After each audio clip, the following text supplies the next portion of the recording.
Halo guys, balik lagi sama gua Kristo. Kali ini gua ajak kalian jalan-jalan ke suatu tempat yang bagi gua keren banget, yang pengen banget gua kunjungi, yaitu Tumurun Museum. Di mana museum ini didedikasikan untuk semua masyarakat Indonesia yang ingin belajar tentang sejarah dan seni. Di mana kalau nggak salah ini didirikan oleh salah satu perusahaan di Solo yang gede. Dan gimana nanti sejarahnya dan gimana nanti perkembangannya gua nggak tahu. Gua bakal tanya-tanya nanti sama yang empunya dan yang mengurusi di sini. Untuk lebih jelasnya kita harus segera masuk biar enak. Terus.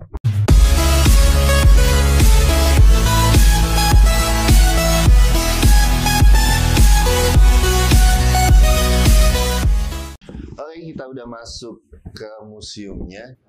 Banyak tanya-tanya sama yang sama yang di sini. Gue nggak tahu gimana sejarahnya, gue nggak tahu gimana ini bisa berdiri. Tapi yang jelas, gue sangat penasaran sama museum ini. Yuk kita lihat. Selamat siang. Selamat siang. Dengan Mbak Sari. Mbak Sari, saya Kristo. Pengen jalan-jalan, Mbak. Bagaimana di dalam museum ini dan gimana sejarahnya museum ini, boleh? Boleh, silakan. Oke. Ya, mari kita masuk.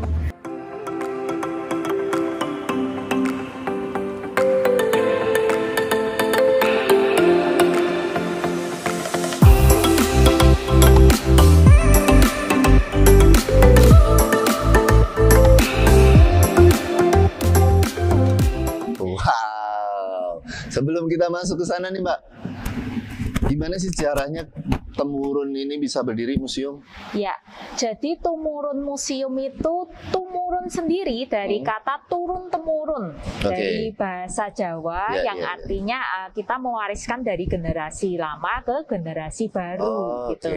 Nah, generasi lamanya dari mobil almarhum Bapak Lukminto selaku pendiri dari PT Sritek gitu. Nah, mobil ini tadinya hanya ditaruh di dalam garasi gitu, dibiarkan berdebu dan tidak dilihat oleh banyak orang gitu. Tapi Pak Wawan ini anaknya beliau ingin sekali mengedukasi masyarakat gitu loh, dengan memperkenalkan mobil-mobil antik zaman dahulu gitu. Jadi ketika anak-anak muda yang datang ke Museum Tumurun itu bisa melihat, oh tahun 72 ini mobil Mercy zaman itu tuh seperti ini gitu loh. Jadi mereka bisa tahu, dan di belakang pun kita juga ada mobil-mobil tahun 40 dan 60-an gitu. Jadi mereka bisa tahu tuh, oh model tahun 40-an seperti ini, tahun 60-an seperti ini. Jadi nanti di sana akan saya jelaskan mobil ini tuh geraknya tuh berapa kilometer per jam gitu. Jadi zaman dulu memang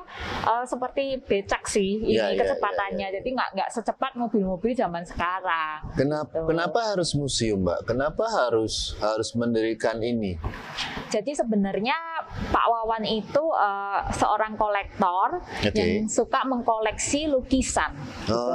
Nah, ini sebagian besar lukisan, sculpture dan video itu adalah koleksi dari Pak Wawan sendiri gitu.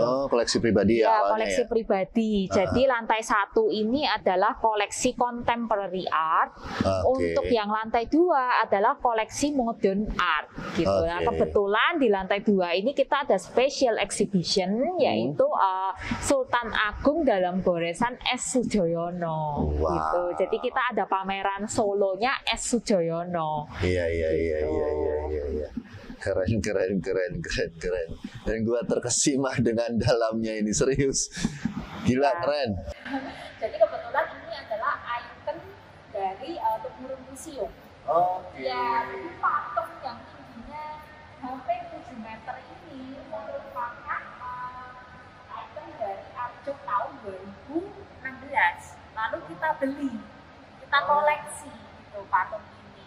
Jadi sebenarnya patung ini untuk outdoor gitu loh. Nah, tapi kita masukkan di dalam ruangan, kebetulan atap kita kan tinggi. Jadi dengan adanya patung ini tuh orang-orang tuh menjadi ini ya terkesima gitu, kok ada patung di dalam ruangan gitu loh. Nah, patung ini tuh dibuat oleh Pak Medaryadi adalah seniman kota Yogyakarta. Nah, untuk cerita di balik patung ini itu juga sangat sangat membuat kita jadi sadar gitu loh. Jadi patung ini tuh mendiskriminasi bahwa ini anak-anak zaman sekarang, anak-anak muda zaman sekarang, bahkan yang sudah orang tua gitu tuh sudah menggunakan Instagram dan Facebook, ya kan? Nah, itu membuat kita menjadi tidak ada privasi lagi gitu loh. Kita mau di mana, kita mau melakukan apa, kita sedang mengerjakan apa sih saat ini, semua orang itu tahu. Makanya patung ini banyak mata-mata. Nah, mata-mata ini yang melihat kita di berbagai sisi gitu loh. Nah, sebenarnya kita juga diawasi oleh CCTV ya, secara tidak langsung gitu. Jadi ini maknanya seperti itu patungnya. Ikonnya.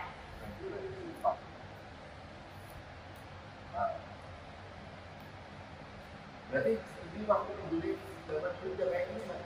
Iya, jadi ini ada 3 piece patungnya.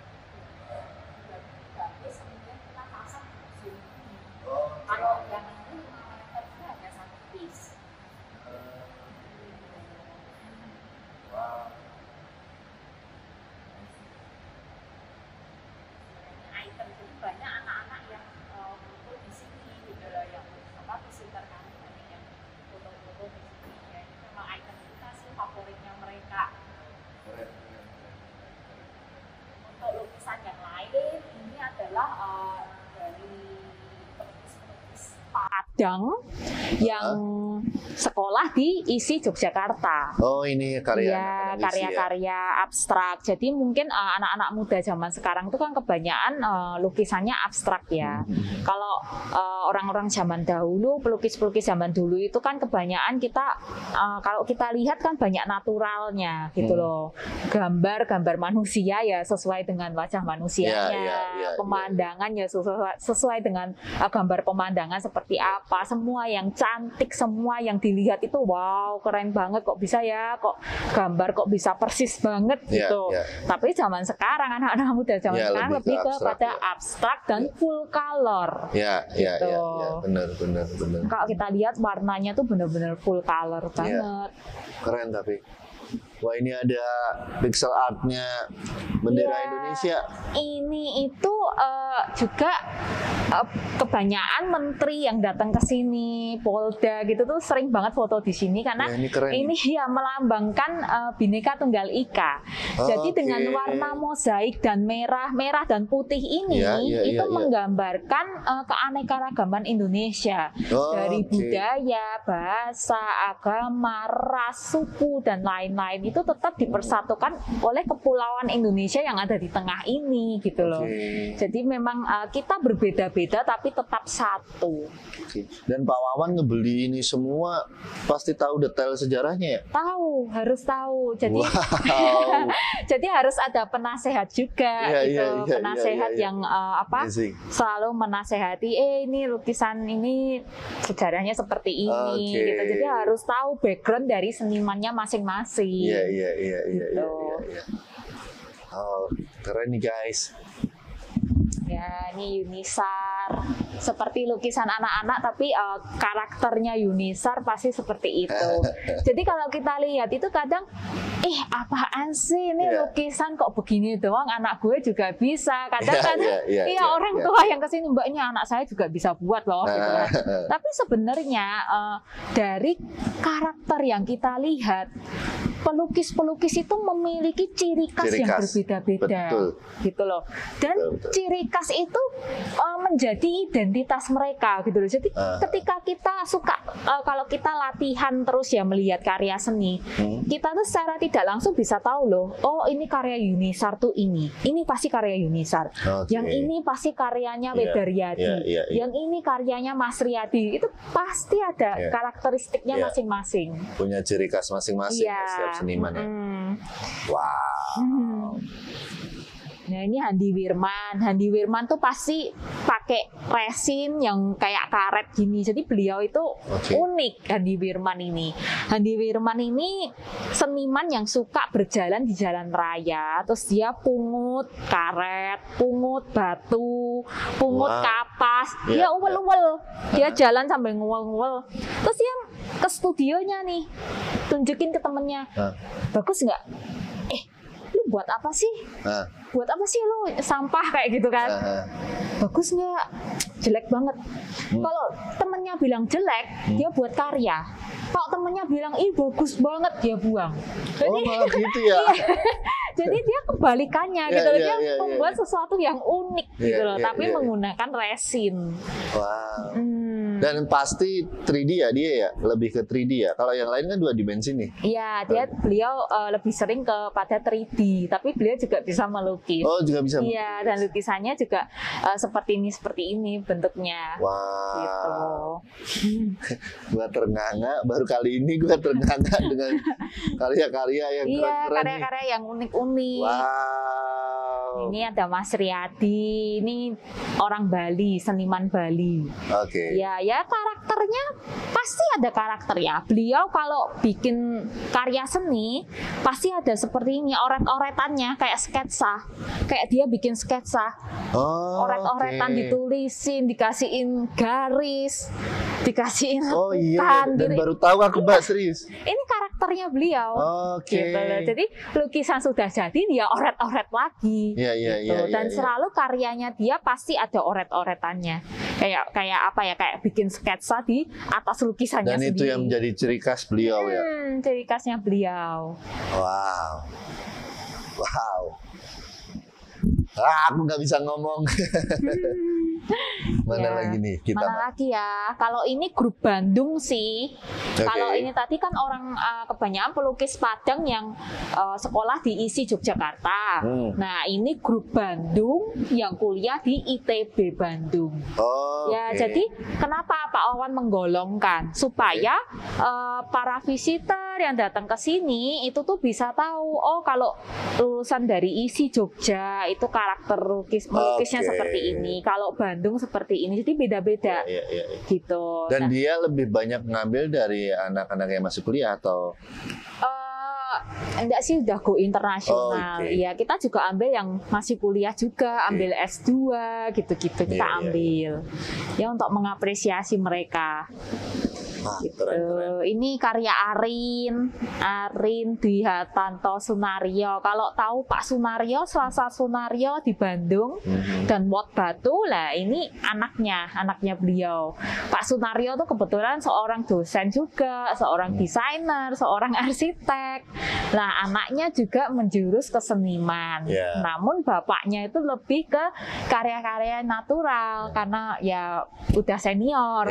Tapi kalau untuk Arinnya lebih pada abstrak. Dan kalau kita lihat, ini medianya dia pakai debu vulkanik Gunung Agung, Bali. Iya, ini titik-titiknya ini debu gunung vulkanik gitu. Ya, kemudian dia lapis resin, lapis lagi kering, lapis lagi kering, lapis lagi, sehingga satu panel ini beratnya 300 kg. Iya, jadi ini berat banget karya ini. Ketika saya masang itu harus ada besi yang menopang si karya ini supaya nggak jatuh gitu, karena dia nggak bisa pakai paku biasa. Gitu. Dan nggak kepikir ini itu ya Mbak ya, pasir ya? Iya, debu Gunung Agung. Kenapa kok dia pakai Gunung Agung Bali? Karena pada waktu itu dia ada pameran di Art Bali. Ini ada Art Jogja, ini ada Art Bali. Nah, dia pameran di Bali, pakai media Bali aja gitu. Jadi dia minta tolong orang Bali untuk bawain debu vulkaniknya Gunung Agung. Dan seniman-seniman pasti off of the box ya? Iya, terpikir sama kita kalau benar-benar apa ya, dia punya inspirasi, punya ide sendiri gitu loh. Yang orang itu nggak kepikir bakalan pakai itu gitu loh. Dan bisa jadi suatu karya ya. Iya. Wow. Keren bagi seniman-seniman Indonesia. Ya, kalau ini Pramuhendra. Ini kalau kita lihat medianya charcoal, areng. Apa itu? Areng. Oh, areng. Iya, ini hitam, ini areng semua. Oh, Jadi dia pakai media areng itu untuk melukis. Oke. Biasanya kita pakai pensil, pakai kuas, cat air. Dia pakainya areng. Oh. Ya. Wow. Dan ini kalau kita lihat kan, apa sih ini foto gitu kan? Iya, kirain tadi foto, Mbak. Sekilas ini fotonya siapa? Orang Iya, kalau datang iya. ke sini, fotonya siapa sih Mbak? Ini pemiliknya atau bagaimana? Iya, Oh iya. bukan, ini areng medianya gitu. Dan ini pelukisnya. Pelukisnya oke. ini adiknya. Oh. Iya, jadi kayak kayak foto. Oh, Tapi enggak. benar-benar bisa mirip gitu loh. Wow. Ini nggak luntur atau gimana gitu, Mbak? Enggak, kita sudah lapis. Oke. Sudah kita lapis sehingga tidak akan luntur Iya, iya. atau rontok. Indonesia itu kaya akan seniman sebenarnya. Iya, Dan kaya gila-gila ya. banget. Nah, ini Mujahidin Nur Rahman. Ini juga keren sih. Kalau kita lihat ini patternnya ini senjata loh. Hah? Iya, dia itu ngaterin kertas itu satu-satu. Oke. Lah, ini tuh bentuknya senjata semua. Kenapa sih senjata? Jadi dia itu mengkritik teroris. Mbak. Dimana teroris itu kalau mati, itu mati bangga gitu loh. Oke. Ini loh aku masuk surga. Kita kan nggak tahu ya surga yang mana. Iya, iya, iya. Dan iya. dia percaya dengan ideologinya sendiri gitu loh. Makanya dia buat ini di kertas, medianya kertas. Kalau kita bayangin kertas itu kan sesuatu yang mudah hancur, Ya. mudah robek, ya kan, Ya, mudah. ya, ya. Pokoknya ini teh ringan deh gitu. Hmm. Tapi ketika dikasih pattern senjata, kertas ini maknanya jadi bisa membunuh orang Ya. gitu loh. Maknanya menjadi keras gitu. Nah, ini dia mengkritik teroris di mana kematian itu adalah sebuah estetika, kematian yang harus diindah-indahkan gitu. Makanya ini gambarnya tengkorak, terus ada senjata-senjata gitu. Yang gue salutin Mbaknya tuh apa segini-gini. Salut Ya, gue. saya Keren. apa? Keren. Gitu. Nah, ini Windy Apriani. Ini foto atau lukisan? Nah, Windy Apriani ini medianya menggunakan ballpoint, kemudian dia pakai penggaris, dia garis satu-satu. Ini garis semua. Ini garis semua gitu loh. Digaris satu-satu. Iya, iya. Sampai ada bayangannya, kayak Iya, ada iya. siluetnya, ada cahayanya gitu. Iya. Iya. Orang Indonesia gila-gila senimannya. Iya, Keren makanya banget, sumpah. keren. Ini juga favorit Iya, orang-orang. Karena benar-benar pakai ballpoint Iya. gitu satu-satu. Dan nggak kebayang berapa lama nih. Berapa Iya, lama ini, Mbak? Dia ngerjain 6 bulan. Kalau kita sampai Iya. bertahun-tahun mungkin Iya. nggak jadi ya. Iya. Dia 6 bulan 6 doang. bulan. Dan realistis banget, sumpah. Ini kayak hidup gitu. Wow. Indonesia gila. Hebat. Kalau ini Albert Jonathan sekarang dia ambil S2 di Jepang. Oke. Kemudian dia lanjut bekerja di Jepang karena di Jepang lebih diapresiasi gitu katanya. Oh, oke. Iya, kasihan. Iya. Jadi sebenarnya banyak sih seniman-seniman itu yang mengeluhkan kalau Iya. ternyata kita tuh kok apresiasinya kurang gitu. Sampai ya seniman itu ada yang ke Perancis jadi desainernya Louis Vuitton. Iya. Ya kan, sampai ke Swiss jadi desainer di Swiss, ke Jepang dia jadi seniman, itu semua orang Indonesia gitu loh. Banyak ribuan mahasiswa itu yang dapat beasiswa di sana itu malah melanjutkan di negara orang gitu loh daripada di negara kita sendiri gitu. Itu yang kita sayangkan. Miris ya, Mbak, ya? Iya, makanya kita mengedukasi para pengunjung, ayo kita harus mengapresiasi ini Iya. loh orang Indonesia yang hebat-hebat. Iya. Karyanya tuh benar-benar diakui di luar negeri. Betul. Tuh. Wow. Itu dari tanah liat itu di Iya. ini ukir satu-satu. Gitu. Kalau ini karya dari Jepang. Kita selain koleksi dari lokal, kita juga koleksi dari internasional. Oh, ini dari Jepang? Iya, dari Jepang, Kei Imazu. gitu. Jadi pengunjung yang datang ke sini tuh juga tahu, oh lokal tuh seperti ini, luar negeri itu kayak gini gitu. Jadi tahu. Luar negeri tuh lukisannya kayak gini ya. Iya, dari luar negeri kayak gini. Jadi full color, lebih ke masa kini. Kemudian ada mereka tidak meninggalkan natural gitu. Jadi nggak cuma abstrak, tapi juga ada naturalnya. Iya, ini ada bayinya di sini. Kita tadi kalau lihat dari jauh kan cuma kelihatan abstraknya tapi kalau kita lihat lagi dalamnya itu, dalam lukisan ini ternyata ada manusianya. Ini ada patung juga, Mbak? Ada patung juga gitu. Jadi dia kayak apa ya, kalau pelukis yang handal itu ya itu tadi, dia bisa buat antara yang di dalam dan di luar dan di luarnya lagi gitu loh. Dia bisa memainkan warna. Gitu, yang hebatnya itu bisa memainkan warna. Kalian teredukasi nggak? Kalian seniman tuh. Kebetulan ini kameramen dan semuanya pelukis nih. Iya. Seniman. Nah, ini juga karya Mujahidin. Ini senjata juga. Kertas segini loh, dikaterin satu-satu. Wow. Dikater satu-satu gitu. Niat ya. Niat banget ya juga. Ini kertas biasa, Mbak? Kertas biasa. Wow. Dan nggak pakai mesin, dia cutter satu-satu pakai tangan. Gila. Tuh. Keren kalau Mujahidin ini, dia masih muda tapi udah naik daun. Karena karyanya dia itu spektakuler ya kalau di ini ya. Berarti nanti sebagai apresiasi kita harus itu tulisin semua pelukis-pelukis dan semua karya di sini, namanya kita cantumin di video. Iya. Ini juga kertas. Ini kertas ditumpuk-tumpuk. Ini berat loh ini. Ini kertas biasa. Ini benar-benar kertas yang ditumpuk-tumpuk sampai atas. Terus dia garis, dia pesoin, dia cutter. Ya. Sehingga teksturnya kalau kita lihat ini yang menarik itu tekstur kertasnya itu benar-benar kelihatan gitu loh. Tapi ini dia tumpuk-tumpuk. Jadi yang dia lihat kan itu sampingnya kertas yang terpotong itu. Dan ini nggak dicat ya? Memang warna aslinya kertas ya? Atau ditumpuk? Ini kayaknya dicat deh. Dicat ya? Iya, dicat. Tapi ngecatnya juga satu-satu. Kalau kita lihat di sini ada tulisan majalah, ada koran. Jadi ini benar-benar menandakan kalau ini tuh kertas asli gitu loh. Off of the book, memang orang-orang Indonesia tuh gila. Nah ini juga favorit juga Faisal Habibie, selalu membuat karya yang kelihatannya itu berfungsi banget, tapi ternyata ya nggak bisa digunakan untuk apa-apa.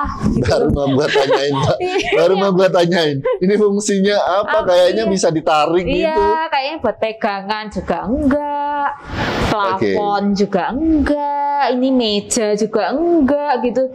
Apa sih ya itu loh uniknya seniman. Ya tadi aku mikir ini kayak bisa ditarik gitu loh. Kayak pintu gitu kan. Iya. Tapi nggak bisa digunakan ya. Just it. Distinct judulnya. Iya. Ini sekarang di Jerman seniman ini. Iya banyak yang keluar seniman Indonesia. Iya. Kenapa ya? Ya ini juga beliau kelihatan kayak kaca tapi juga bukan kaca. Kerak juga nggak bisa. Kerak juga bukan gitu. Jadi ini mengajak audiens untuk berpikir. Untuk apa sih gitu. Ini lebih ke interior ya kayaknya. Iya. Iya. Nah ini favoritnya. Wah, ada Yesus. Ini tuh dibuat dengan menggunakan tulisan aksara Jawa. Ini semua aksara Jawa. Aksara Jawa. Ya dia tulis 5 tahun loh nulis ini. Nulis meja dan lukisannya tuh 5 tahun. Ballpoint atau apa, Mbak? Iya, ballpoint. Menggunakan ballpoint. Gila. Niat banget ya. Gila. Pelukisnya orang Jogja. Oh ini karya orang Jogja? Karya orang Jogja. Ini sebenarnya Hono Corokonya ini menceritakan kisah Jongko Joyoboyo, di mana ramalan Hindu zaman dulu kan itu, ramalan yang Raja Hindu zaman dulu itu bisa melihat masa depan. Nah, yang dia lihat itu kiamatnya Pulau Jawa. Nah, kiamatnya Pulau Jawa ini dia ceritakan di sini dengan gambar The Last Supper. Loh, apa sih hubungannya Jongko Joyoboyo dengan The Last Supper? Jadi ketika ada The Last Supper di abad 16 terjadilah ramalan Jongko Joyoboyo. Jadi di waktu yang sama. Iya, lukisannya The Last Supper tapi ceritanya Jongko Joyoboyo, uniknya itu. Karena terjadi di waktu yang sama. Iya. Itu juga sama ya, Mbak? Sama, ditulis. Gila.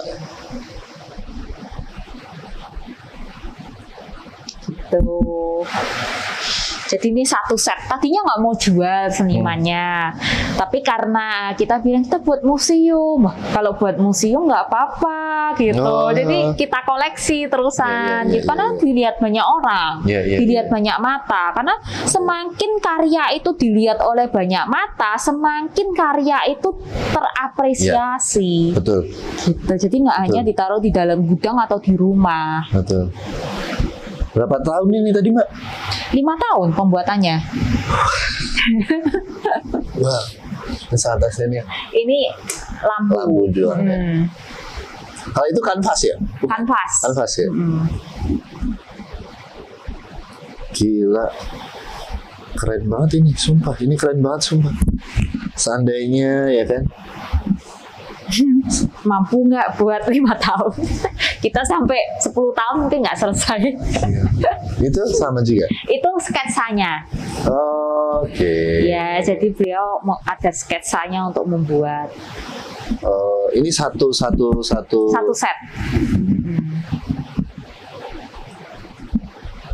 Kristiani? Katolik. Oke. Seorang Katolik. Lebih ke sana ya. Oke. Takjub lah. Sumpah. Nah, ini koleksinya koleksinya almarhum Pak Lukminto.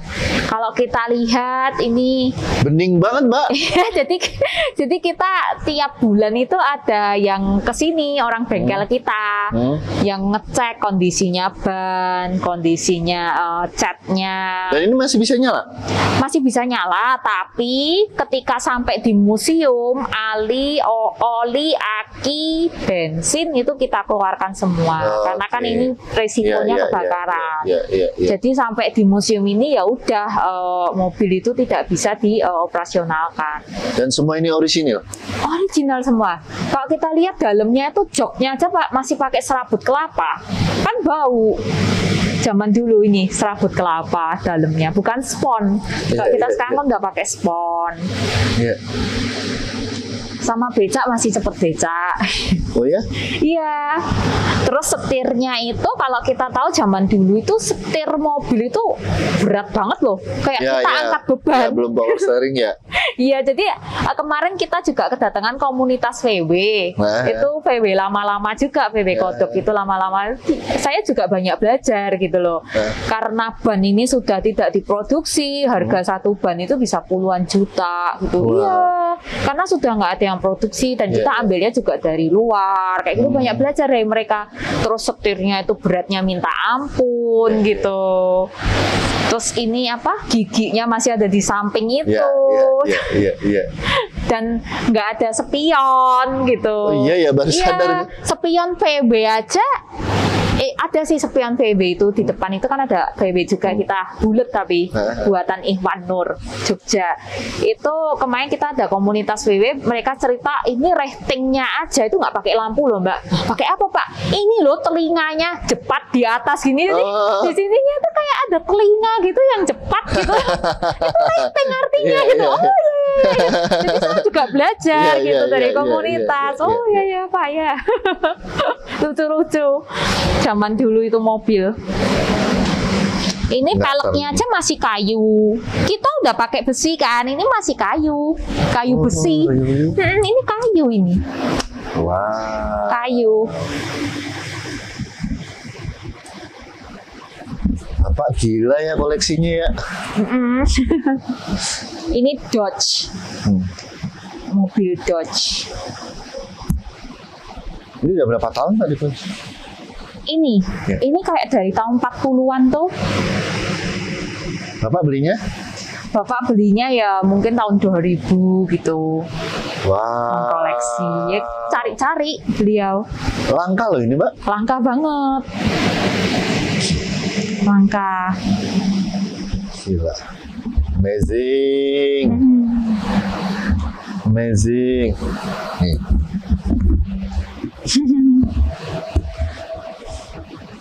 Kalau ini rotan. Ya, ini juga mengkritik teroris. Nindityo Adipurnomo, orang Jogja. Beliau ini mengkritik teroris bom gereja Surabaya.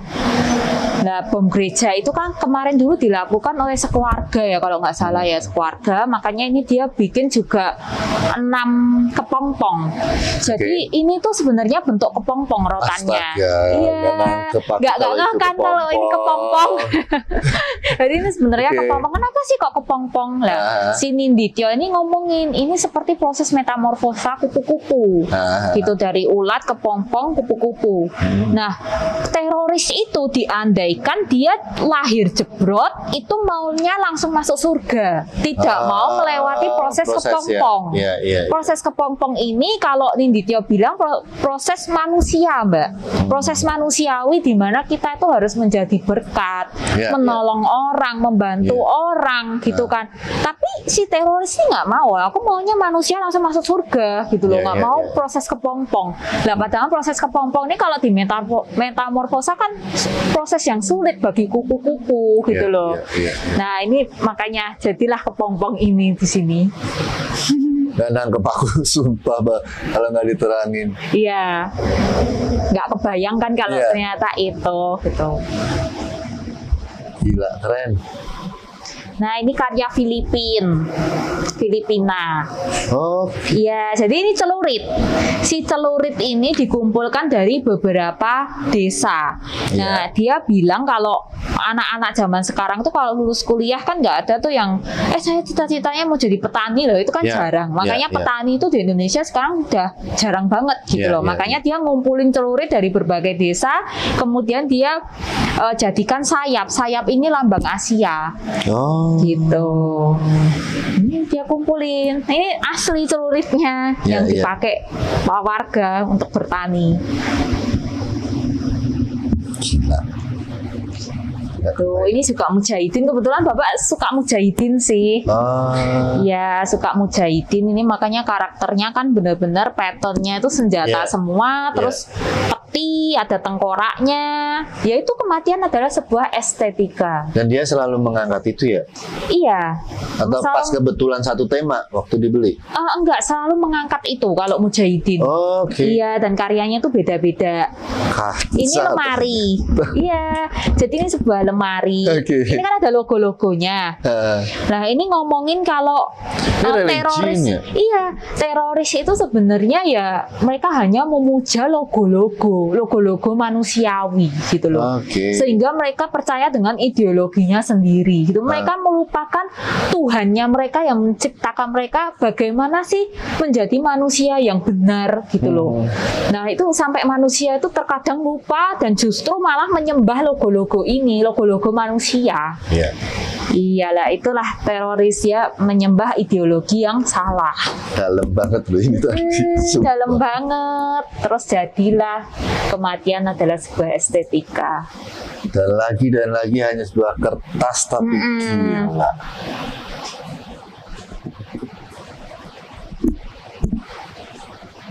Keren, Mbak. Iya, karya orang Belanda. Ini karya Semsar Siahaan. Ini Mela Jasma, ini istrinya Pak Nindityo Adipurnomo. Suami istri. Iya, suami istri. Tapi beda karakter. Benar. Ya, satunya menggunakan rotan, medianya satunya menggunakan kain dan cat air. Bukan kanvas ya ini ya? Kanvas juga, tapi ada kainnya. Ditempelin kain dia. Gitu. Jadi lucu sih. Ini Bumi Pertiwi yang ini kan gambarnya kan kayak sebuah susu diperas gitu. Nah, ini dia mengkritik bahwa bumi pertiwi kita itu hanya dieksploitasi saja gitu loh, seperti susu diperah gitu. Unik ya. Ini Semsar Siahaan. Ini mengkritik zaman Orde Baru di mana banyak koruptor pada waktu itu, dan ketika ditangkap kita tahulah siapa dalangnya. Nggak usah di ini ya, nggak usah disebutkan. Gitu. Jadi zaman dulu itu kan Semsar Siahaan tuh termasuk pelukis senior. Nah, pelukis zaman dulu itu mengkritik orang itu dengan menggunakan gambar. Gitu. Jadi makanya zaman dulu itu kan menulis itu kan jarang kan. Makanya mereka mengkritiknya dengan menggunakan gambar. Mereka bercerita. Itu, Mbak. Ini Filipina juga. Filipina itu kan mayoritas agamanya Katolik. Makanya ini ada patung Salomo dan patung Bunda Maria. Gitu. Nah, ini botol-botol minyak suci. Ya, di agama Katolik kan ada minyak suci, itu minyak sucinya.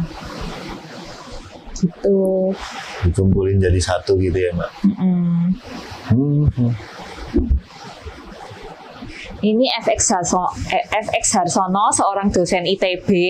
Sebenarnya ini adalah karya performance art yang menang di New York Times. Kemudian beliau membuat karya lukisannya.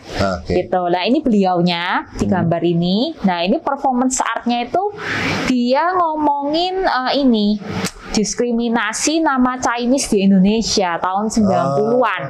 Tahun 80-an, 90-an gitu. Nah, tahun-tahun itu kan di mana nama Chinese itu semua diubah menjadi nama Indonesia. Gitu. Nah, performance artnya dia menuliskan huruf nama kanjinya dia di sebuah kaca menggunakan huruf kanji dan Chinese ink. Dia tulis banyak sampai ratusan.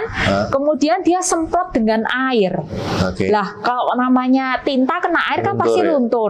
Nah, itu dia ngomongin kalau nama Chinese itu saat ini sudah luntur seperti itu. Gitu, terus dia lukis. Tuh, ya banyak ceritanya tuh banyak. Dan ceritanya tuh gila semua ya. Nggak kebayang kita. Nggak kebayang. Ini karya orang Solo, Aditya Novali, yang sudah go internasional. Beliau S1-nya di Indo, S2-nya di Belanda. Seorang arsitek yang menjurus ke seniman. Makanya semua karyanya dia tuh banyak yang garis-garis. Makanya garis semua kan. Iya, gitu. Jadi medianya juga menggunakan akrilik, beda dengan yang lain. Yang lain menggunakan kanvas, beliau menggunakan akrilik. Dia garis-garis. Gitu. Ini tengkorak. Yang kayak batu-batu ini tengkorak, dia membuat tengkorak-tengkorak. Unik sih keunikannya dia. Itu juga karyanya Aditya Novali. Ini ada 3 gambar. Yang pertama Kali Code, Jogja itu. Kedua Gua Maria Sendang Sono. Ketiga gedung pemerintahan di Bangladesh. Nah, dia ngomongin seorang arsitek itu seharusnya bisa menyejahterakan masyarakat, menjadi berkat untuk masyarakat. Loh, kenapa kok arsitek harus seperti itu? Arsitek kan kerjanya yang gambar, habis itu dia dibayar. Nah, dia ngomongin arsitek tuh nggak cuma kayak gitu loh. Kalau kita lihat Gua Maria Sendang Sono dan Kali Code itu kan yang buat Romo Mangun. Romo Mangun itu kan seorang arsitek. Nah, Romo Mangun ini dia bikin Kali Code itu kan untuk kesejahteraan masyarakat. Gimana sih caranya aku membuat hitung-hitungan Kali Code ini dan pemukiman di kanan dan kirinya itu nggak kena banjir ketika hujan gitu loh. Hujan deras sering kan banjir. Nah, itu gimana ya caranya supaya ini nggak banjir? Nah, itu untuk kesejahteraan masyarakat. Begitu juga Gua Maria Sendang Sono. Gua Maria Sendang Sono itu kalau kita ke sana pasti kan sejuk, nggak panas gitu toh. Terus habis itu pencahayaannya tanpa lampu juga terang, ya kan? Terus sirkulasi udaranya untuk bernafas juga enak. Lah, itu kan untuk kesejahteraan juga, gimana sih caranya menghemat listrik, bagaimana sih cara menghemat AC, tanpa menggunakan AC orang itu bisa sejuk gitu loh, nafasnya juga enak. Nah itu semuanya untuk kesejahteraan. Begitu juga dengan gedung pemerintahan Bangladesh. Gedung pemerintahan Bangladesh ini juga sangat unik gitu loh. Kalau kita lihat ya, untuk kesejahteraan negaranya juga, sebuah negara itu bisa dikenal karena gedung-gedungnya yang unik-unik kan, seperti di Prancis ya kan, seperti di mana Korea ya, apalagi Korea sekarang kan wah terkenal dengan bangunan-bangunannya yang unik-unik. Itu semuanya arsitek yang membuat gitu loh. Gimana sih supaya dikenal oleh orang, gimana sih caranya wah melihat suatu negara itu kok ini unik banget sih gitu, kenapa sih seperti ini. Seperti di Singapura simple aja, kursi dibuat yang aneh-aneh ya kan, seni banget kan. Nah itu sebuah negara itu terangkat tuh karena seninya itu. Betul. Gitu. Jadi ciri khas. Jadi ciri khas untuk kesejahteraan masyarakat, bukan untuk diri kita sendiri gitu. Nah ini karya Agus Wage. Agus Wage ini dari Jogja. Kebetulan beliau sekolahnya di ITB. Nah ini judulnya Surga Meleleh. Pertanyaannya dia simpel sih, Mbak. Ketika aku masuk surga itu, ini kan duniawiku ya. Duniawiku ini ikut masuk nggak? Dia bilang gitu. Aneh kan? Ya saya tanya balik, Pak, kayak gini masuk surga Pak? Gambarnya ini gitu loh. Ini ke apa? Duniawinya dia, kesukaannya dia gitu loh, dimana dia suka pelihara anjing, terus dia juga food porn banget, suka makan gitu. Jadi ini semua hobi-hobinya dia gitu loh di duniawi. Makanya banyak lelehan-lelehan gitu. Ini apartemen ini yang buat juga Aditya Novali. Iya, arsitek itu. Nah ini kalau kita lihat kan banyak kamar-kamar. Nah ini ada kamar, ada penjara, ada tembok. Nah ini ngomongin kalau manusia itu dalam menghadapi masalah itu ada beberapa karakteristik. Ada yang seperti di kamar, ayo udahlah nyaman-nyaman aja, udahlah ditanggepin aja, dijawab gitu. Ada juga yang menanggapinya seperti terpenjara sampai bunuh diri, depresi, stres, putus asa ya kan, ada yang kayak gitu. Ada juga yang menanggapinya udah mengalir aja seperti tembok, flat gitu. Makanya di dalam kamar-kamar ini isi furniturnya beda-beda. Nah itu menggambarkan karakteristik manusia.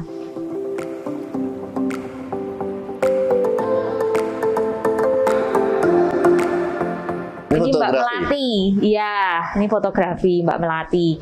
Mbak Melati Suryadarmo ini tinggal di Jerman selama 20 tahun. Nah, ini menceritakan up and down-nya beliau ketika di Jerman. Jadi ini tarian, dia menari di atas mentega, terus dia jatuh-jatuh puluhan kali. Nah, itu menggambarkan up and down-nya dia di Jerman itu tadi. Nah, tapi dia tidak melupakan gitu loh. Melupakan apa?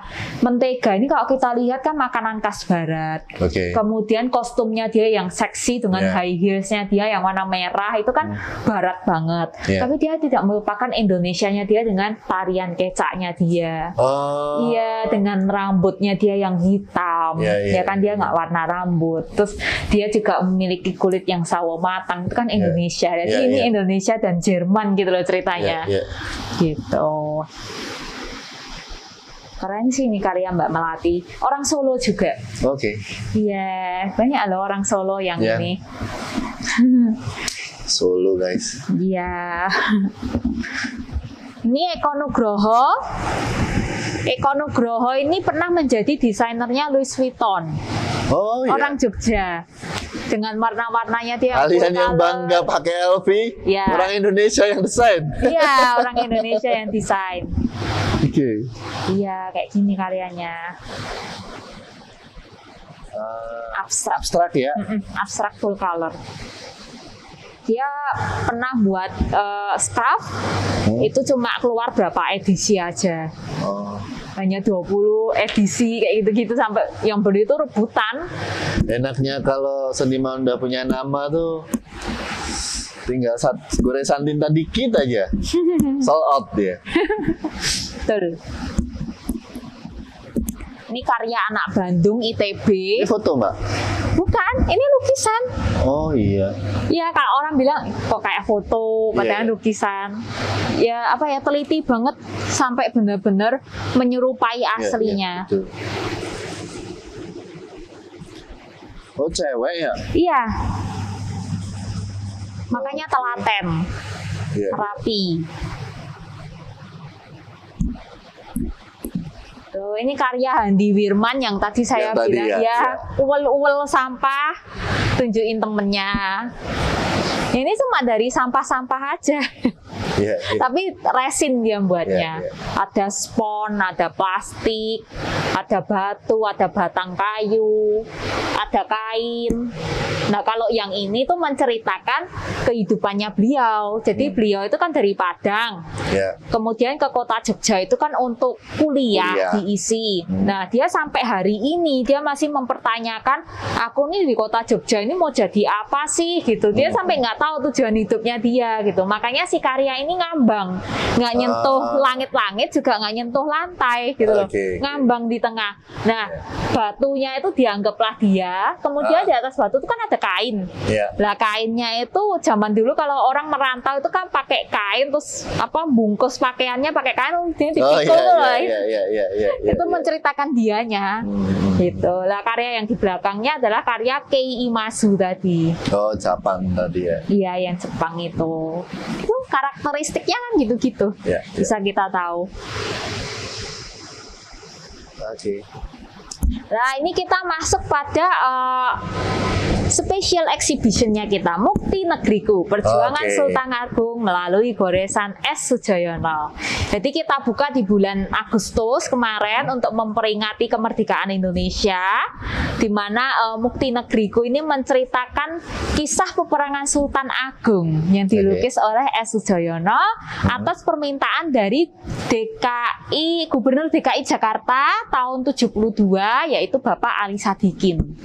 Gitu. Jadi ini lukisan ini sebenarnya permintaan dari Gubernur DKI pada saat itu, gitu, untuk membuka Museum Sejarah Jakarta pada saat itu. Jadi Museum Sejarah Jakarta itu ada 3 renovasi. Nah, kebetulan renovasi yang terakhir ini saat itu dipimpin oleh Pak Ali Sadikin. Gitu. Jadi beliau minta, ayo untuk membuka Museum Sejarah. Jadi kita buat lukisan ini, gitu. Nah, ini lukisan ini ada risetnya 3 bulan di Jakarta, Solo, dan Belanda. Di Jakarta itu risetnya ya di Museum Sejarah itu, karena peperangannya Sultan Agung itu ternyata terjadi di Batavia, dan kebetulan itu di depannya Museum Sejarah. Iya, di Museum Sejarah itu dulu ada peperangan di zamannya Sultan Agung. Kemudian di Solo beliau itu meriset fashionnya, kerajaannya, karena kalau kita tahu keraton di Solo dan di Jogja itu ternyata keturunan dari Sultan Agung juga. Gitu. Kemudian di Belanda itu fashionnya jenderal yang pada saat itu datang pertama kali di Indonesia itu menggunakan apa, itu diriset sampai Belanda. Gitu loh. Jadi ini mengajarkan kepada kita dunia kita yang semakin instan ini jangan diinstankan lagi, gitu loh. Tapi kita yang serba instan ini harus tahu prosesnya juga, gitu loh. Jangan sampai aku bisa gambar kok, aku gambar, gitu kan. Aku ini kok bisa gambar cepet, gitu. Itu bukan seperti itu. Tapi semua itu ada risetnya, ada penelitiannya. Kamu membuat gambar itu atas dasar apa? Itu harus ada dokumennya, gitu. Jadi ini mengajarkan kita seperti itu. Kenapa namanya Mukti Negriku, Mbak? Berjayalah negeriku, di mana kita itu kemarin kan buka di bulan Agustus untuk memperingati kemerdekaan Indonesia. Jadi kita mengambil tema Mukti Negriku ini untuk mengenang kembali sosok pahlawan kita Sultan Agung di sejarah, dan Sudjojono di sejarah seni rupa. Gitu. Jadi kita mengenangnya itu 2 tokoh sekaligus, Sultan Agung dan Sudjojono. Gitu. Nah, ini timelinenya Sultan Agung, daerah teritorismenya di Pulau Jawa. Gitu. Jadi beliau ini merupakan raja ketiga Islam yang sangat bijak, dan beliau ini kalau menerima tamu itu sangat welcome gitu loh, sangat baik gitu loh. Loh, kamu datang untuk membesarkan kerajaan Mataram, untuk menjadikan lebih baik kerajaan Mataram, ayo bareng gitu loh. Jadi nggak terus kayak dapat tamu tuh jangan deket-deket aku gitu. Aku nggak mau menerima kamu, itu enggak. Beliau orang yang sangat bijak gitu loh. Ayo kalau kamu mau mengembangkan, kita bekerja sama lah. Kebetulan kemarin JP Kun, Jenderal VOC Belanda itu datang ke Indonesia dengan niat yang jahat, gitu lah. Makanya si Sultan Agung ini mengerahkan Kiai Rangga untuk bernegosiasi dengan JP Kun, gitu loh. Istilahnya ditanya, kamu kok Indonesia tuh untuk apa, gitu loh. Aku kesini untuk menjajah gitu loh. Wah, kamu jangan ini dong, jangan menjajah kita. Ini aku bawain pari sejumlah 14 kapal gitu loh. Tapi kamu pergi dari Indonesia karena niatmu seperti itu. Aku kasih deh pari 14 kapal. Nggak mau dong JP Kunnya. Aku nggak mau pari gitu loh. Aku di sini memang untuk menjajah negaramu gitu loh. Terus akhirnya Sultan Agung marah kan, dan VOC ini ingin mengadakan peperangan, ya udah diiyain sama Sultan Agung gitu. Makanya terjadi peperangan di depan Museum Sejarah Jakarta itu di Batavia. Dan Sultan Agung itu masa kejayaannya Mataram ya, Mbak ya? Iya, betul. Masa kejayaannya Mataram. Setelah itu kan anak-anaknya kurang bisa meneruskan kerajaan Mataram itu. Gitu lah. Ini Pak Sudjojono memperjuangkan Indonesia dengan puasnya. Beliau tuh seorang aktivis, seorang aktivis. Nah, suka ikut di Lekra, SIM, Persagi, gitu, suka gambar, gitu. Jadi zaman dulu itu dia mengkritik lewat karya ya. Iya, dia zaman dulu itu kan melukis kan sesuatu yang indah-indah aja, sesuatu yang dilihat orang tuh wah bagus banget, cantik banget. Tapi Sudjojono ini melukis itu dengan apa adanya, supaya apa sih, negara luar itu tahu kalau Indonesia ini saat ini dijajah gitu loh. Kondisinya seperti ini, kamu harus tahu gitu. Juga bukan cuma keindahan Bali aja yang dilukis. Nah, Sudjojono tuh orang yang seperti itu, apa adanya. Makanya semua lukisannya tuh terlihat biasa. Ini lukisannya. Lukisan pertama yang dia adakan di Gedung Kunskring Jakarta. Lukisannya biasa tapi maknanya dalam banget. Di sana ada anak-anak lagi main kelereng, ya kan, lesehan budaya Indonesia dengan ibunya yang pakai jarik, pakai kebaya nemenin, terus ada kucing di sampingnya. Itu kan budaya Indonesia banget. Gitu. Nah, ini teman-teman aktivisnya beliau.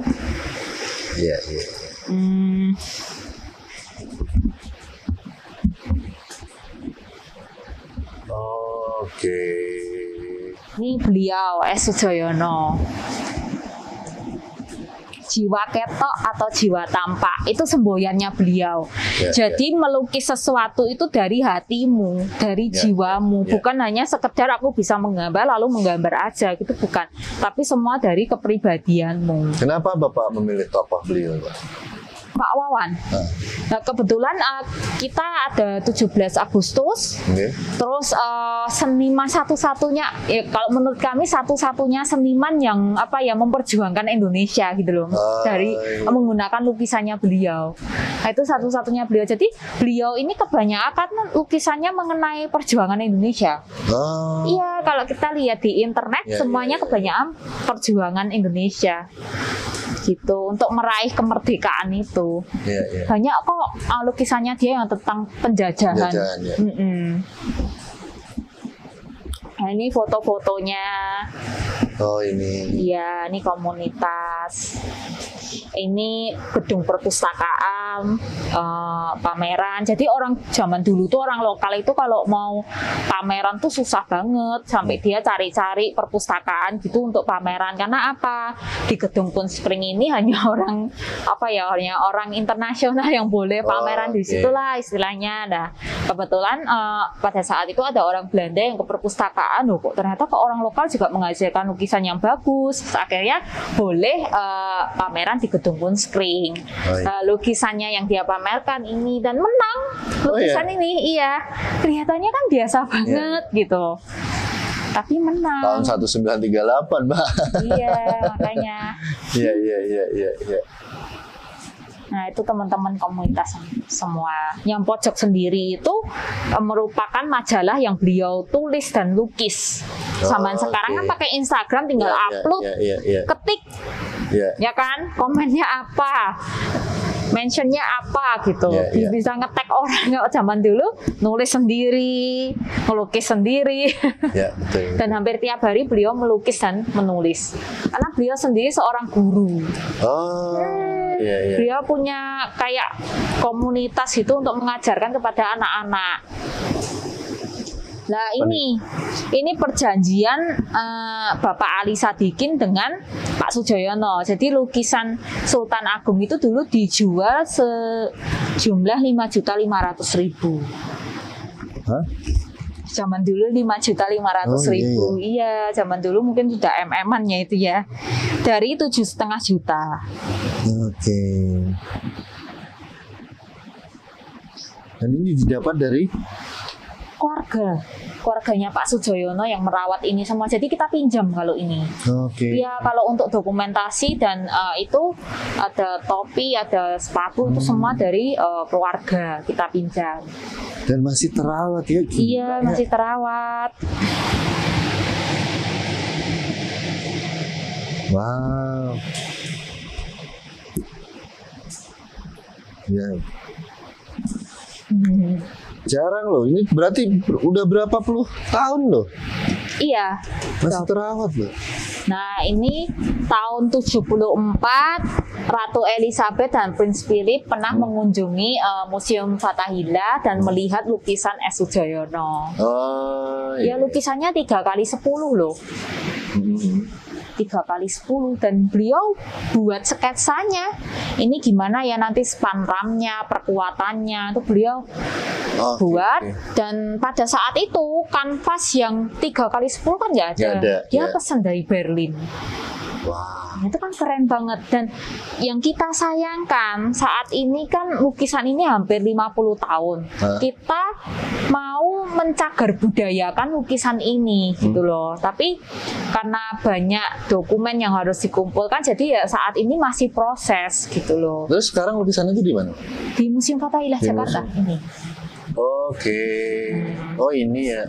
Masih tahap proses cagar budaya. Ya, kita kepinginnya ya jadi Mona Lisa-nya Indonesia gitulah, karena Indonesia kan belum ada gitu.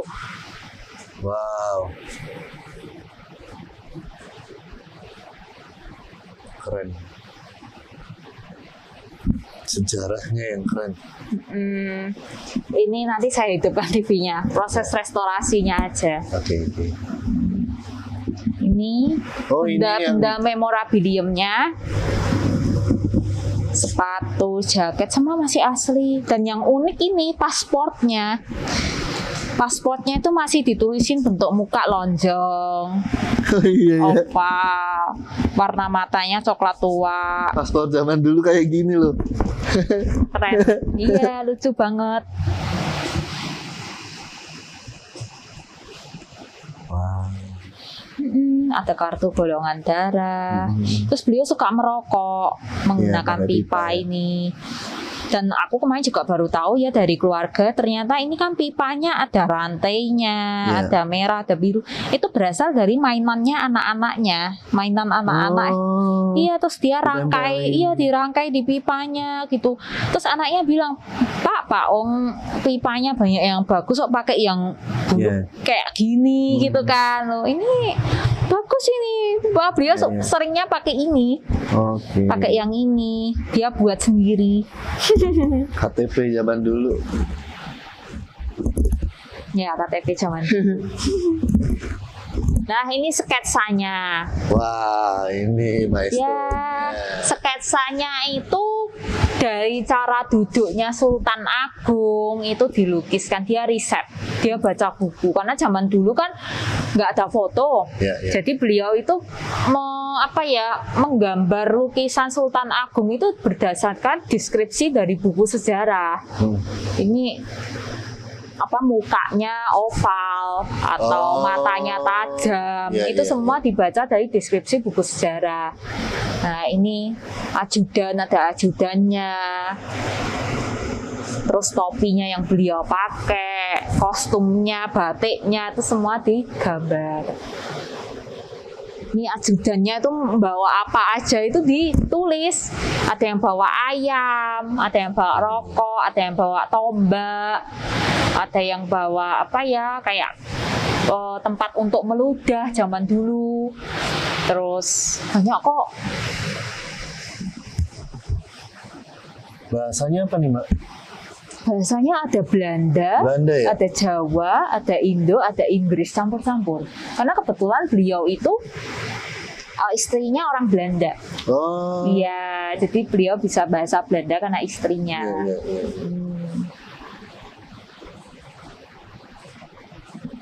Wow.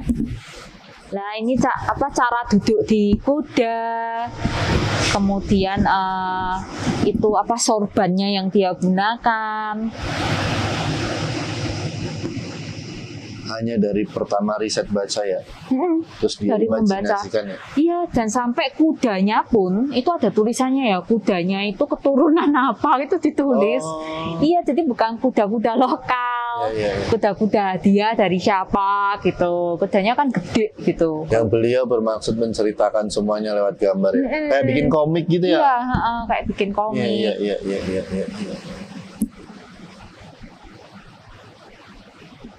Ini zaman dulu perjuangan banget nih bikin kayak gini. Iya, perjuangan banget. Dia risetnya aja 3 tempat. Iya. Berarti komikus pertama nih.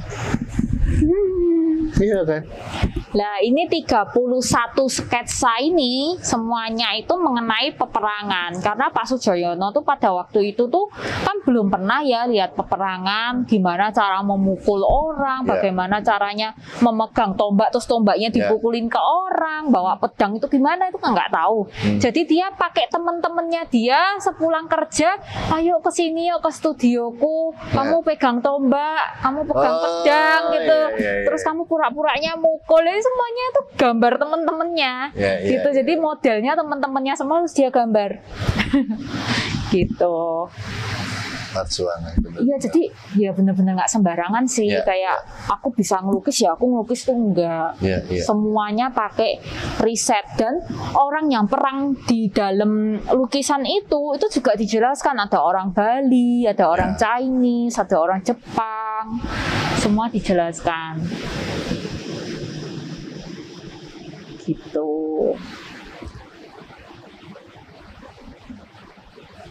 Iya.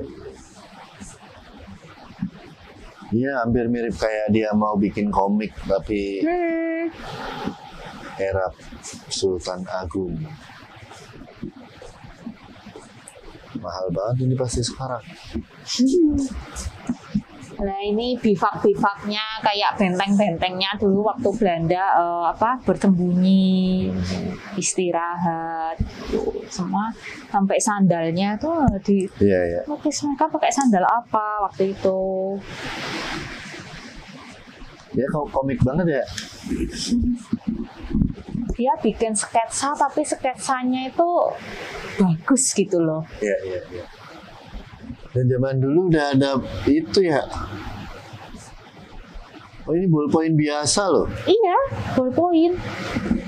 Keren kan? Oke. Keren, dan nggak banyak anak-anak zaman sekarang yang bisa buat seperti ini. Makanya kita ngajarin. Ini fashionnya. Dulu ada kaos kakinya ada pitanya di lutut, terus keraknya bulat. Kerang VOC-nya. Semua dia riset di Belanda. Ini riset di Belanda semua. Iya.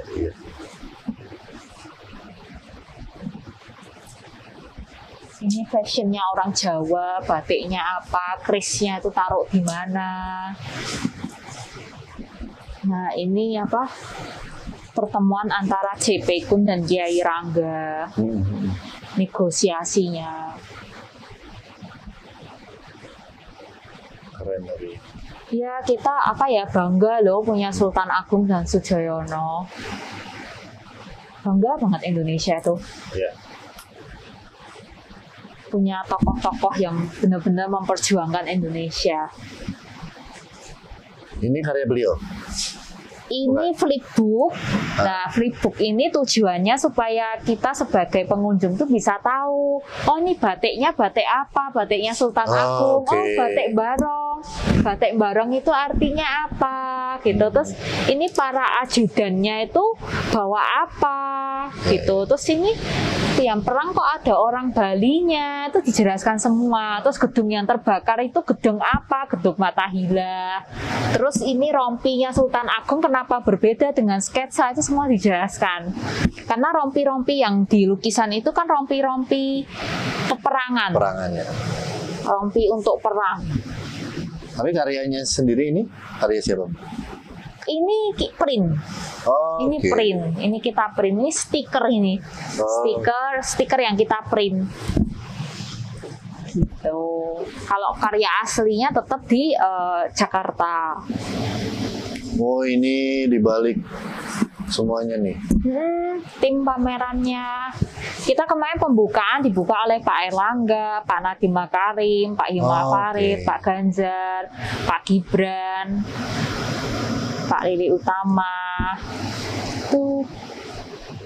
Wah, ada Mas Agung juga ya? Iya, ada Mas Agung. Mas Agung ini yang ngajarin kita sejarah-sejarahnya. Keren, beliau hafal banget sejarah Indonesia. Sejarawan. Yap. Keren. Dan ini jadi maestronya temurun ya? Ya, itu saya ada lukisan self portraitnya Pak Sujoyono, itu koleksinya Pak Wawan. Oh, ya, yang melukis? Yang melukis Pak Sujoyono, self portrait ini. Wow. Ini dilukis saat melamar Ibu Rose Pandanwangi, istrinya. Iya, dengan menggunakan puisi. Terus ada bunga mawarnya sejumlah 7. Kenapa 7? 7 itu merupakan angka sakralnya Pak Sujoyono. Karena kalau di Alkitab, kalau kita tahu kan Tuhan Yesus itu menciptakan dunia itu kan dalam waktu 7 hari. Iya. Jadi 7 hari itu kayak angka keberuntungannya Pak Sujoyono gitu. Dan kebetulan beliau Katolik. Kristen. Oh, Kristen. Dulu aja udah sekeren ini ya. Iya. Wow. Ini fotonya beliau. Ini beliau dengan anaknya, dengan Ibu Rose Pandanwangi, dengan lukisannya ini yang membuktikan kalau lukisan ini tuh benar-benar ada. Iya. Ini puisinya. Bah gunung tinggi mencapai awan, bah lembah. Bah itu apa, Mbak? Bah lembah kayak apa ya? Ya kayak setinggi-tingginya gunung kayak gitu loh. Sewahnya gunung, sewahnya lembah. Iya. Ya, ejaan zaman dulu. Iya. 57 lah, 957 loh. Iya, ini juga ada tulisannya beliau loh. Oh iya, Mbak. Iya, lukisan tulisan-tulisan zaman dulu dengan ejaan yang masih menggunakan U itu OE. Iya. Y itu J. Ini ketikan-ketikan beliau dan tulisan-tulisan beliau. Oh. Yang ngomongin masalah kesenian. Kayak namaku ya, Soe gitu ya. Soe. Ini tulisan zaman dulu aja lurus-lurus gitu. Yeah. Kalau kita kan udah naik turun. Dan bangga banget punya ini ya. Iya. Wow. Tapi ini ada perawatannya gitu kan, Mbak ya? Ada dari pihak keluarga. Dari pihak keluarga. Oh.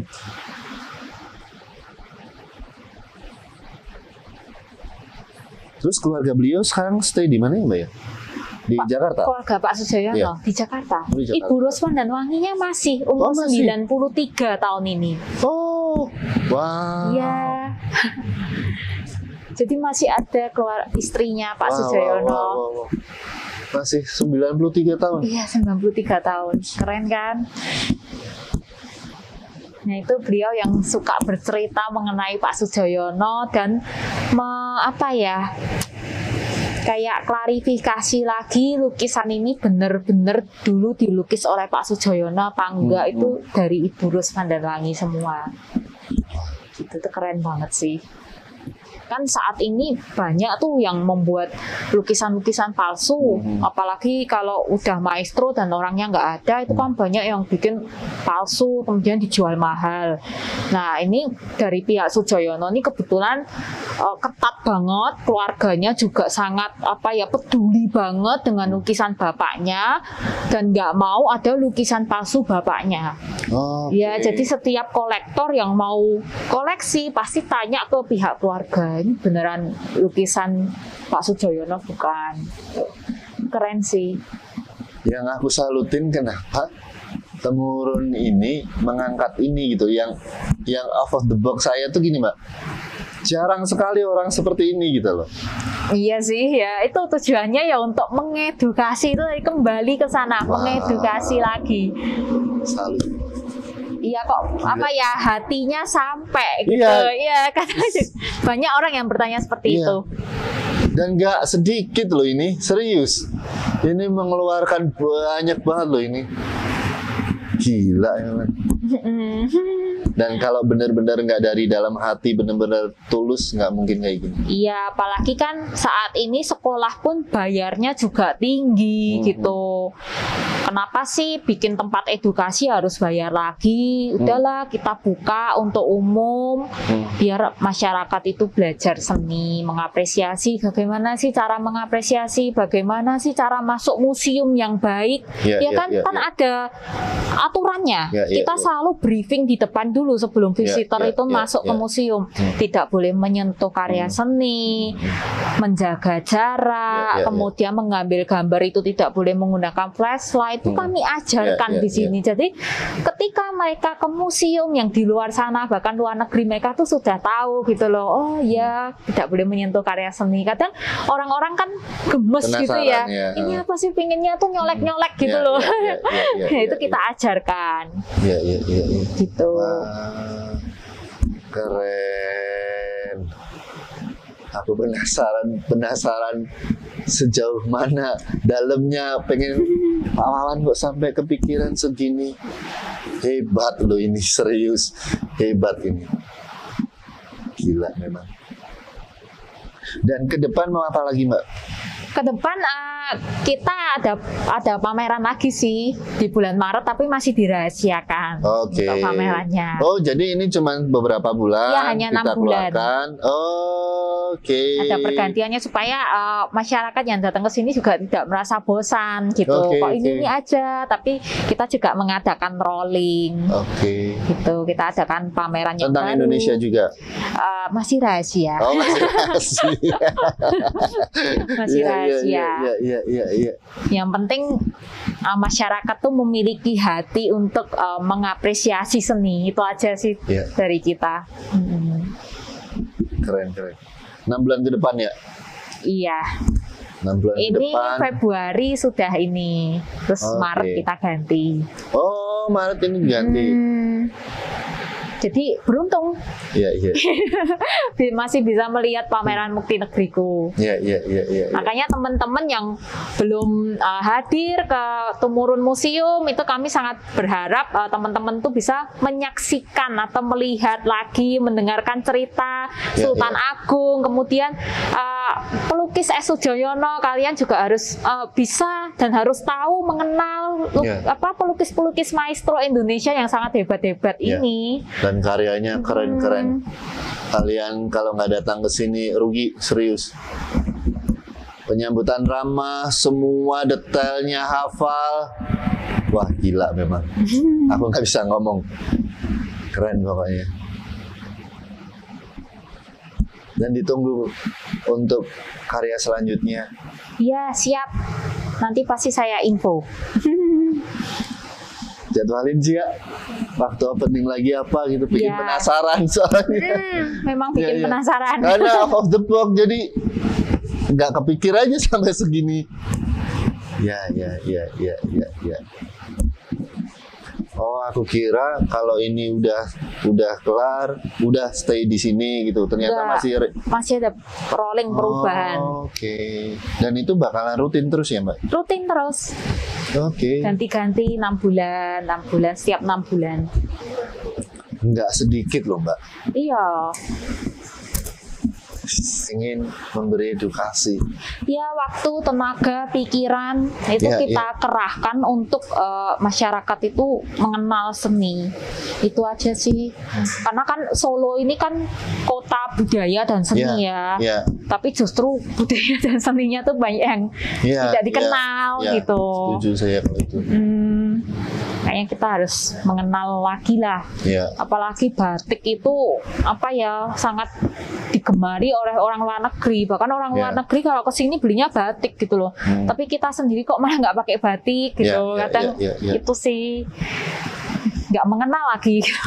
Karena mungkin orang-orang kita juga belum terlalu bisa menghargai suatu karya seni ya. Masih banyak kebutuhan-kebutuhan yang harus mereka pikirkan kan. Nggak hanya mengenai seni. Mungkin dengan makmurnya semuanya baru mungkin bisa ya. Dan itu butuh proses yang sangat panjang. Betul. Tapi antusias anak-anak itu cukup bagus kok. Masyarakat Solo, Surabaya, Semarang, Jakarta itu bagus. Luar kota udah semua. Iya, udah ada yang datang ke sini dari Jakarta, Surabaya, Semarang, bahkan dari mancanegara. Lalu menteri-menteri, Kapolda gitu, banyak yang datang ke sini. Gitu.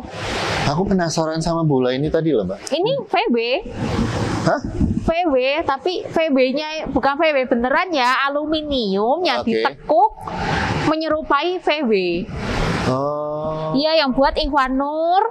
Tapi karyanya beliau ini sudah sampai Eropa, sudah sampai Inggris, jadi sudah sampai keluar-keluar gitu. Karya ini loh yang saya bilang rating zaman dulu. Iya, ini kalau kita mau belok kiri atau kanan itu jepat keluar gitu zaman dulu. Ini saya juga baru tahu dari komunitas VW.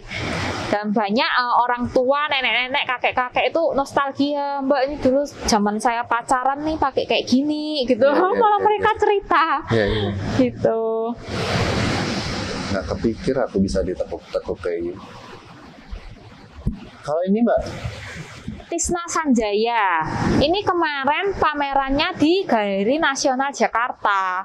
Ini ngomongin kalau di bantal-bantal ini kan banyak tulisan-tulisan. Tulisan-tulisan itu sebenarnya sesuatu yang mudah untuk diucapkan atau diperbincangkan. Tapi kadang manusia itu memperbincangkan itu tuh kayak dibesar-besarkan, kayak penuh kebohongan gitu. Sehingga kalau kita lihat ini patungnya kan manusianya hidungnya seperti Pinocchio. Itu ngomongin masalah kayak gini itu kadang manusia itu penuh kebohongan gitu loh. Dan kalau kita lihat bantal ini adalah sesuatu yang nyaman, sesuatu yang enak untuk tidur, untuk istirahat. Tapi karena tulisan-tulisan itu membuat si bantal ini menjadi sangat berat dan kita tertimpa oleh bantal itu sendiri gitu loh. Karena orang Indonesia itu kalau dititipin omongan bertambah, Mbak. Kalau dititipin uang berkurang. Iya. Setuju. Ini juga kritik sosial, politik sih ini. Politik. Saddam Hussein, Tony Blair, Perdana Menteri Inggris, George Bush, Presiden Amerika, itu pesawat 9/11. Gitu. Jadi ini politik konspirasi Saddam Hussein dan George Bush yang menjual minyak terlalu mahal, kemudian ya itu gosip-gosip gosip-gosipnya zaman dulu. Terus pesawat 9/11 itu dikira dari Saddam Hussein, terus akhirnya Saddam Hussein dikejar, akhirnya dihukum mati, Tony Blair-nya lalu menyesal, gitulah cerita-cerita itulah gosip-gosip. Gitu. Nah, ini tahun 98, kerusuhan tahun 98. Ini. Ya, masyarakat Indonesia pada kayak menderita pada saat itu. Makanya ini gambarnya kalau kita lihat kan kayak bentuknya tuh menderita banget lah. Ini sekarang senimannya di Amerika. Tuh kan. Pada lari ke luar negeri. Iya. Oke, thank you banget Mbak Sari Thank you. udah memperkenalkan semuanya. Saya sangat salut, sangat proud, dan sangat bangga punya sosok beliau-beliau yang mau memperhatikan ini, dan bangga dengan panjenengan yang hafal semua cerita di balik ini semua. Thank you banget, dan sebisa mungkin saya juga pengen mempromosikan ini. Semoga bisa teman-teman juga datang ke sini rame-rame. Semoga teman-teman masyarakat Indonesia juga teredukasi tentang seni.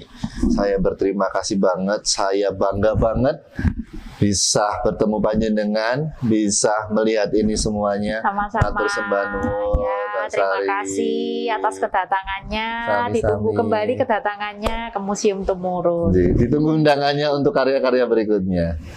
Oke, saya Kristo dan ini Mbak Sari. Ketemu lagi di Jalan-Jalan bareng Kristo. Bye-bye. Bye.